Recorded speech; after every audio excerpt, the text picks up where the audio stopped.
ในเวลาอีก1 นาทีเอาครับตอนนี้แล้วก็มองเลยวะเป็นยังไงคุณครูได้หรือเปล่าครับกินได้ไหมโอ้ยก่อนละกินผักว่าได้กินนมนะความเป็นว่าได้กินนม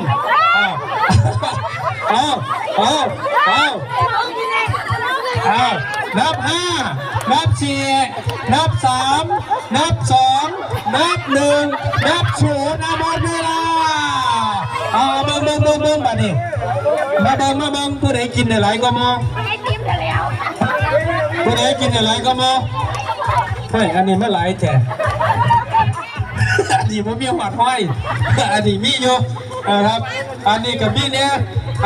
คนที่ได้เยอะที่สุดคือคนนี้ครับมาขอเสียงปรบมือหน่อยเอาบัดนี้จัดการของเจ้าของทำลายหลักฐาน